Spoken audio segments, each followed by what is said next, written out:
Tema do dia, aqui no Jornal das 9, a renegociação do acordo da cedência da base das Lajes aos Estados Unidos entrou no processo legislativo no Congresso norte-americano com um pormenor que pode ter influência negativa na economia da Ilha Terceira e seguramente na economia nacional também.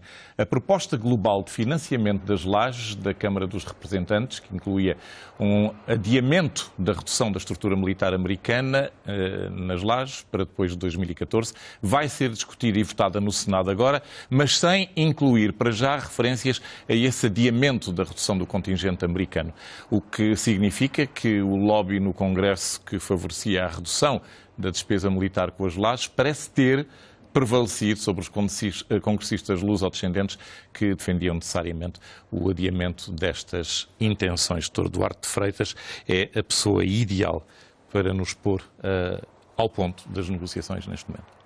Boa noite de novo, Mário Crespo. Aquilo que está em causa é uma decisão da Força Aérea Norte-Americana que já tem alguns anos de fazer um downsizing na base das Lajes, reduzindo para cerca de 160 militares e sem a presença dos civis americanos que habitualmente estão nas forças na base das Lajes. O que o Congresso tem vindo a tentar, em termos políticos, é travar esta decisão da Força Aérea Norte-Americana. E aquilo que se passou no Congresso, através da intervenção de políticos luso-descendentes ou relacionados com estados e comunidades com que têm muitos portugueses, foi tentar travar de alguma forma no plano político aquilo que tinha sido uma decisão da Força Aérea Norte-Americana. E foi aprovado no Congresso, no caso uma por unanimidade e outra por larga maioria, duas propostas no âmbito de legislação que está a ser discutida no Congresso que tentam travar este downsizing. Isso foi na Câmara dos Representantes, que é quem decide os dinheiros de qualquer modo. Na Câmara dos Representantes. Agora a questão é que o Senado isto tem que passar no Senado para se bloquear esta decisão da administração americana que vem da Força Aérea.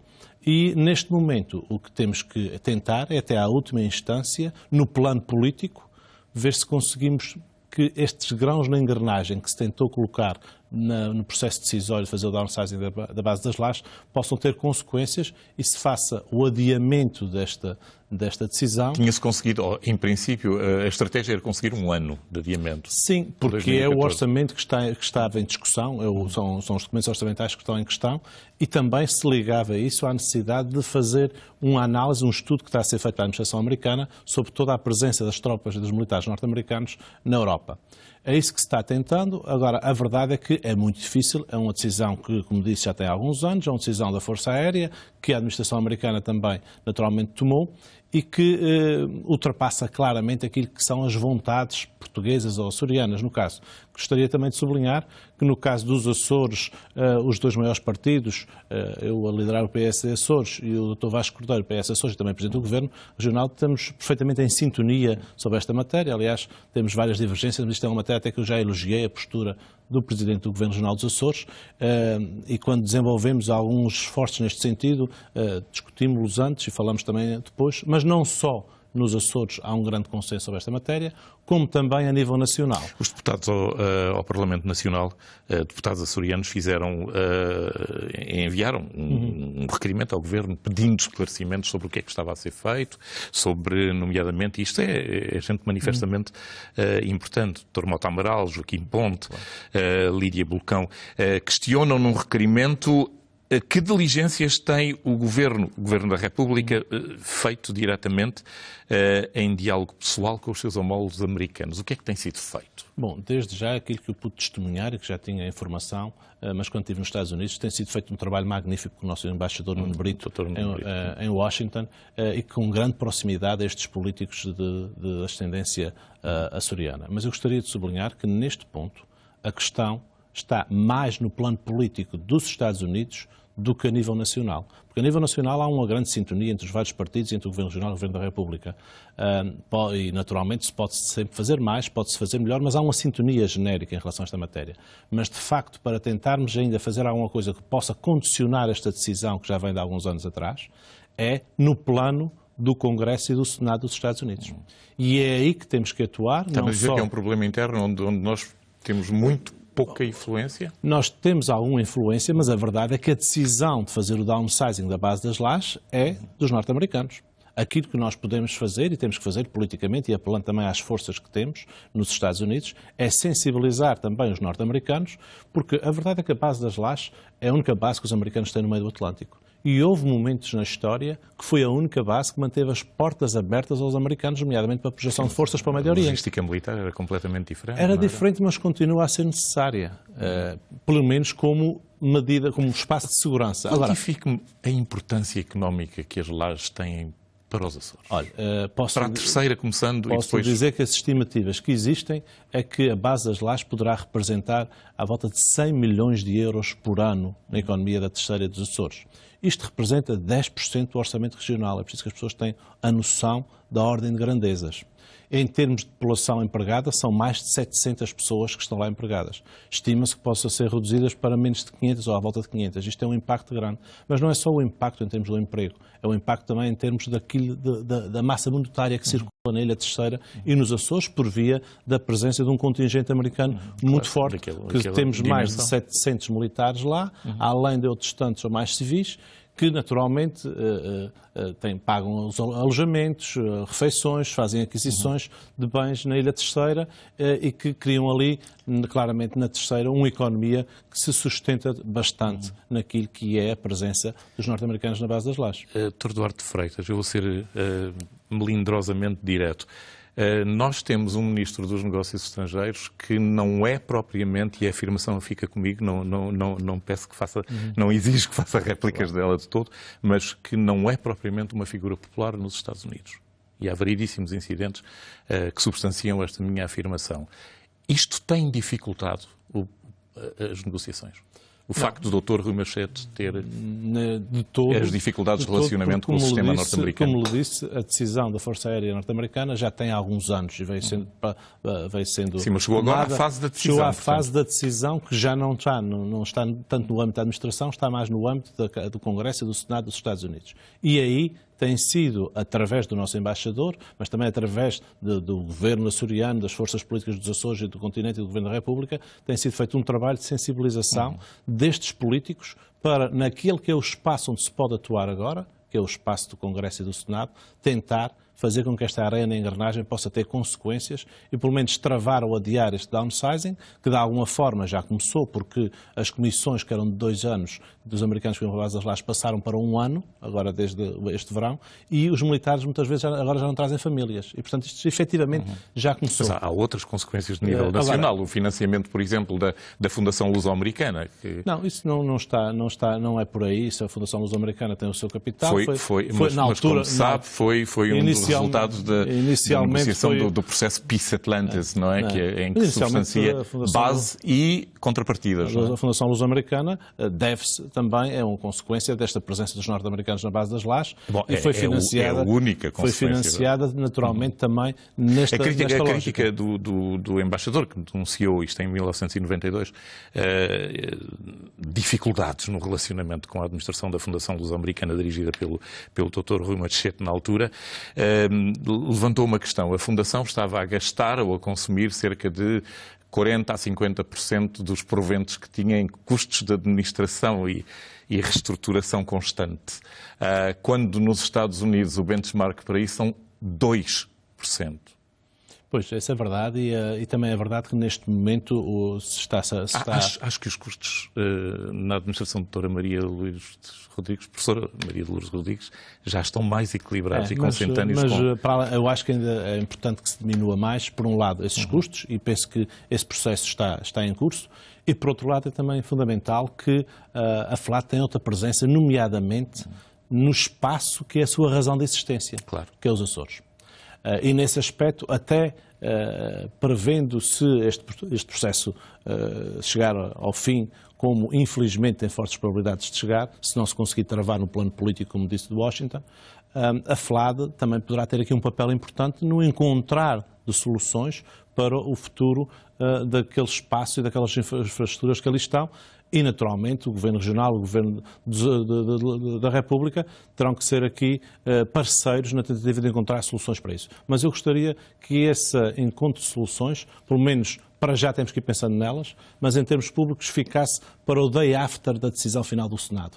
Porque neste momento temos que colocar todos os trunfos na pressão junto do Senado, já que no Congresso estamos bem, e eu tive a oportunidade de testemunhar recentemente em Washington, mas junto do Senado para fazer esta pressão até à última instância, para tentar atrasar ou impedir, se ainda for possível, por um lado. E por outro lado, se não se conseguir, pelo menos para criar capital de queixa para o day after, podemos de facto, de alguma forma, conter os efeitos altamente negativos que este downsizing dos americanos da base das lajes possam trazer para a ilha terceira e para os Dr. Açores. Duarte Freitas não tem qualquer indício sobre a resposta que o Governo terá dado a este requerimento do Dr. Mota Amaral e dos outros parlamentares não de origem açoriana? O requerimento é muito recente, aliás, julgo que o requerimento dos deputados do PSD Açores na Assembleia da República foi, aliás, combinado comigo no seguimento da minha visita a Washington, e o requerimento agora de deputados socialistas surge, penso que no seguimento de tudo isso, naturalmente vão seguir o seu processo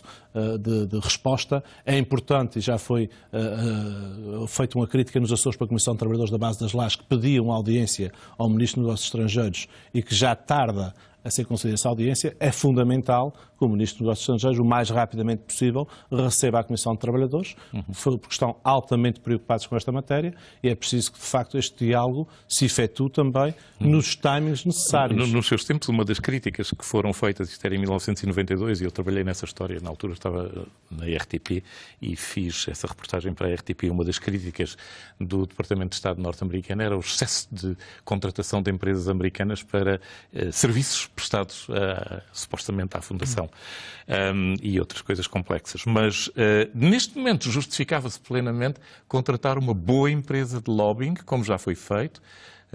O Ministro dos Estrangeiros, Durão Barroso, contratou a Edelman para tratar da questão de Timor. Há outras, a Blackstone, Manafort e Kelly, com que nós temos relações também desde os tempos do conflito angolano.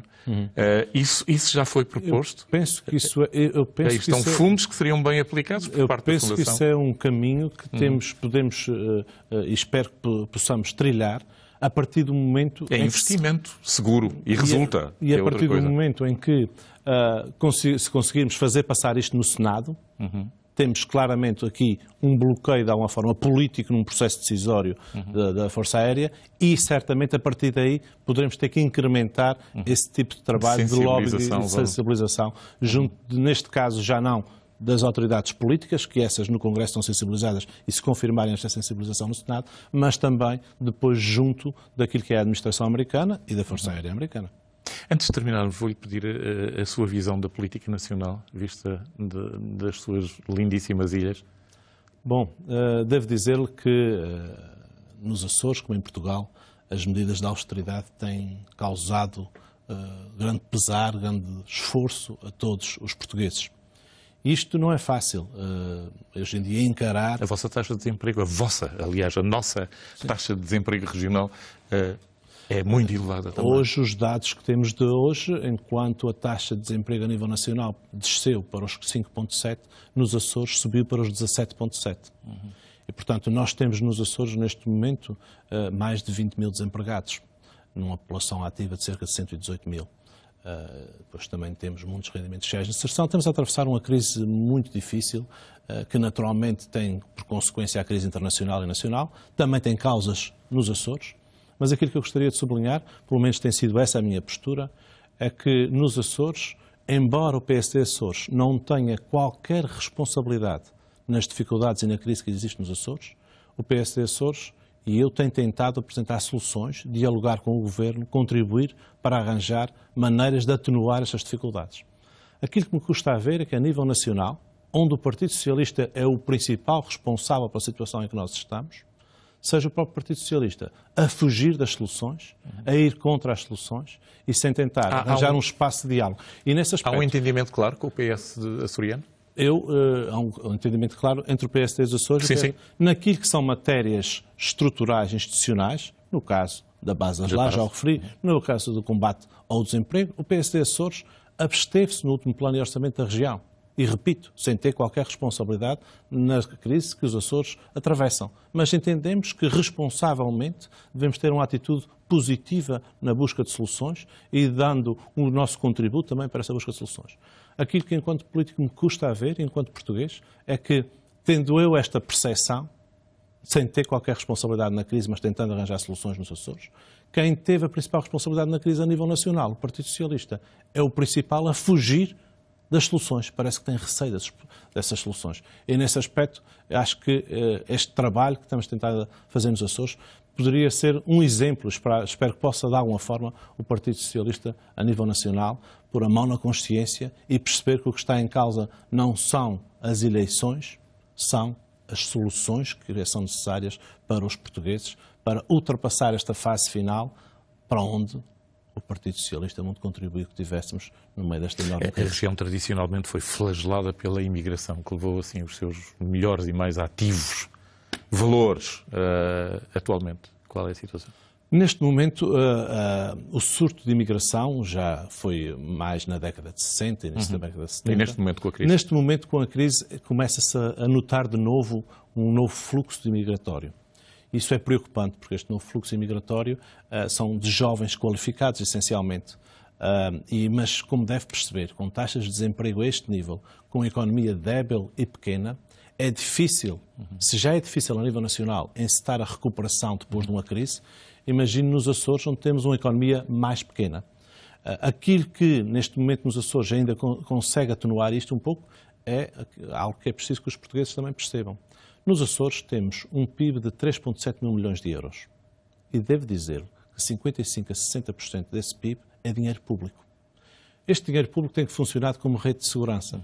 Mas a verdade também é que a região dos Açores e o governo dos Açores, por via direta, mas especialmente por via indireta do setor público empresarial regional e também de parcerias público-privadas, criou grandes responsabilidades futuras que vão roubando possibilidades de investimento atual e de atenuação de alguns problemas. Estão em processo de renegociação? Não, nos Açores não estão em processo de renegociação. Porquê? Ter-se-á que perguntar ao Governo dos Açores, mas a verdade é que aquilo que temos que fazer é tentar encontrar, com aquilo que são os meios regionais, soluções para enfrentar estes problemas. Infelizmente, no meu entendimento, essas soluções não têm sido encontradas com a pujança que deviam ter, com a premência que deviam ter, mas, pelo menos, o PSD Açores tem tentado encontrar respostas e fazer propostas nesse sentido. O Governo tem feito algum esforço, e é preciso reconhecê-lo, mas, naturalmente, fica aquém daquilo que é necessário, porque diariamente são anunciadas nos Açores medidas para o combate ao desemprego e o que vemos é que o desemprego continua a crescer fortemente. Mas devo-lhe dizer que, apesar disso, é muito bom viver nos Açores e é muito bom que os portugueses percebam que têm na região autónoma dos Açores umas ilhas lindas, de braços abertos, prontos para os receber, e isso pode ser muito importante também para o reanimar da economia que temos nos Açores, independentemente de quais sejam as forças políticas que estejam nos Açores. Os Açores são sempre uma região posso dizer fantástica. Que deve ser, de facto, muito bom viver nos Açores. É sim, é verdade. Aqui fica. Muito obrigado por ter aceitado o nosso convite. Foi um prazer tê-lo aqui esta noite.